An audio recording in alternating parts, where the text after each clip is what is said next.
you're watching this video, we were successful at harvesting a deer. But I need you to stay tuned to the end and let me explain some things that actually did go wrong on this hunt. All right, quick intro. So I've got a big game ladder stand over here on this ridge. I'm gonna go sit on it. It's been having a lot of deer on it. It's been having does, some small bucks, and there's one big 8-point that showed up over there a couple of times. Now, I've got to have some deer meat. If I see a doe, I'll probably shoot it. Might leave her lay, just in case that big buck comes back later. I do have to save some deer for my wife to hunt. But I'm gonna slip over here. Last week I killed a pretty nice 9-point back across the field over here. And that stand kind of went a little bit dead. Storm come through, blew all kinds of acorns out of trees. And I think the deer are hitting acorns. If they ever find the feed that I put out over there for them, they should get it mopped up pretty quick. They seem to like it. It's got a lot of peanuts and stuff in it, so they'll eat it even with acorns on the ground. I'm gonna stop talking. We're gonna get out here and get to hunting.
He's back over on that ridge right there.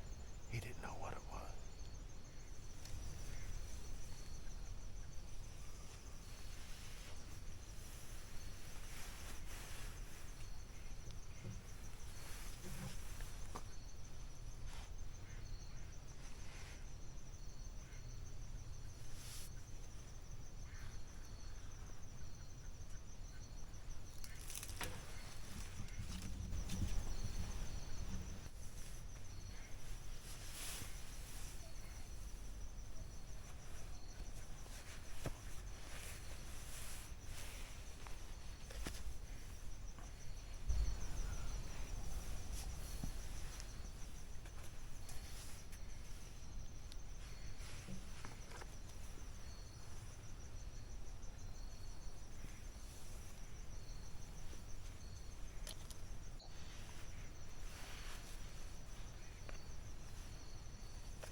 Sounds like she's down right there.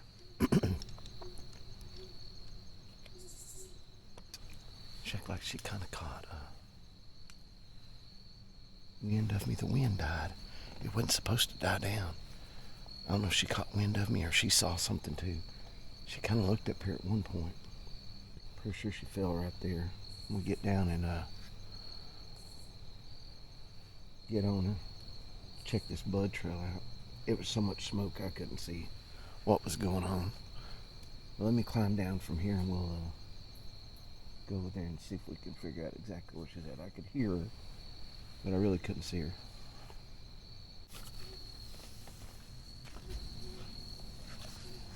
I know she went up that direction. I could hear her where she ran, but I couldn't see her. I'll get up here where she was standing. See if we can find blood.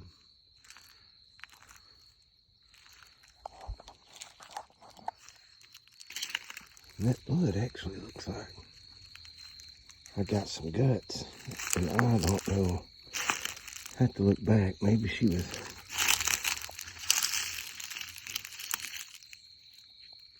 She was standing in a little quartered, and I thought I heard her fall. Let me get back here just a second. Let me get the light out. All right, well, there she is. So, looking back at the shot, she was turned pretty good. And I probably should have just shot her through the shoulder. I was trying to shoot her behind the shoulder. My gun might be off a little bit. We were on public land running up and down the river. I might have bumped it. It could be shooting a little bit right.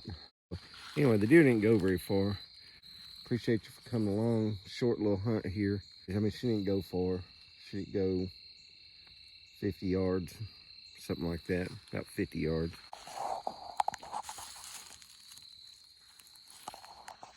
All right, so lessons learned.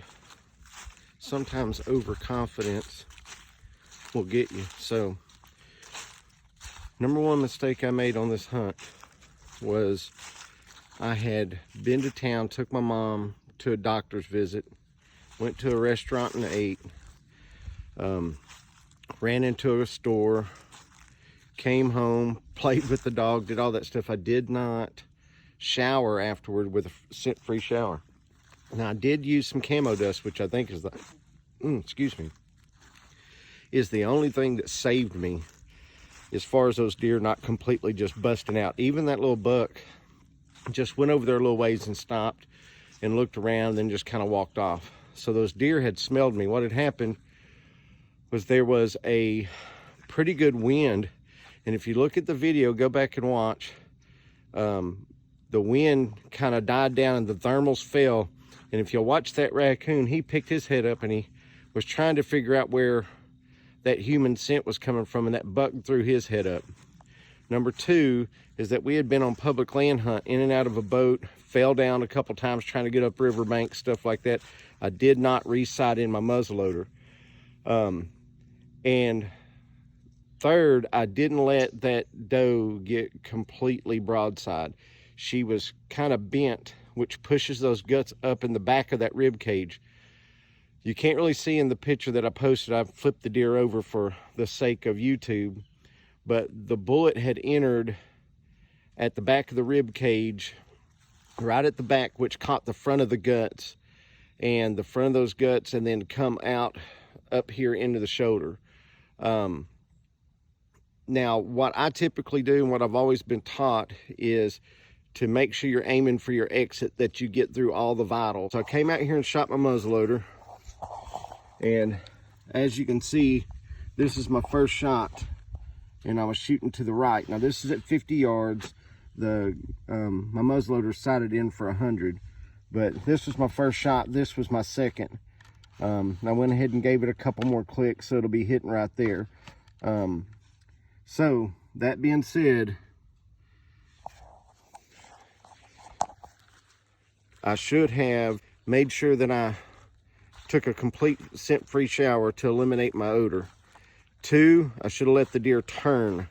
3, I should have checked the sight on my muzzleloader before I went out there. And number 4, I should have checked my DJI cam. Now, I wasn't thinking about it, but if you watch that little doe, she actually picks her head up when she catches a little bit of scent. And the wind kind of blew the scent away from her about the time she caught it, but she also caught something in the tree. Now, she never saw me or she would have blew out. But I had that DJI camera sitting up right beside me, and there's a blinking red light. And I think that caught her attention when she looked over that way. So I need to cover that up. So there were 2 or 3 things that, you know, I think I killed my first deer 40 years ago. And occasionally the overconfidence and everything's just fine will get you. So these are the mistakes I made, and I'm willing to admit it. Now, we did get the deer. She didn't go but about, I don't know, 40 or 50 yards, and I heard her crash. So I did catch both lungs. The problem is the way she was standing, I caught the front part of that gut and liver because she had her body bent, which pushes everything on that side kind of up and gives you a small window. So if she's completely broadside, it's going to be a complete double lung. So lesson learned. You know, even after all these years of hunting, I still have lessons to learn, and hopefully you can learn from my mistakes. Go ahead and let them turn. Now, I could have punched her through both shoulders. The problem with trying to punch through both shoulders at the angle she was is I was afraid I would come out too much to the front. Could have put it a little tighter to that shoulder and punched through the other shoulder instead of trying to just double lung her. The doe came in perfect, but by the time she came in and the wind's kind of settling down, my thermals are falling, the wind started kind of swirling or shifting, and I mentioned that at the beginning of the video, is that's one thing I hope that didn't happen, was a swirling wind. And on these ridges around here, that happens a lot. Anyway, we appreciate you watching. Stay tuned, and hopefully we can get you more content. I'm hoping to get my wife on one of these big bucks, and if she can't get on one, hopefully I can. Anyway, thanks a lot.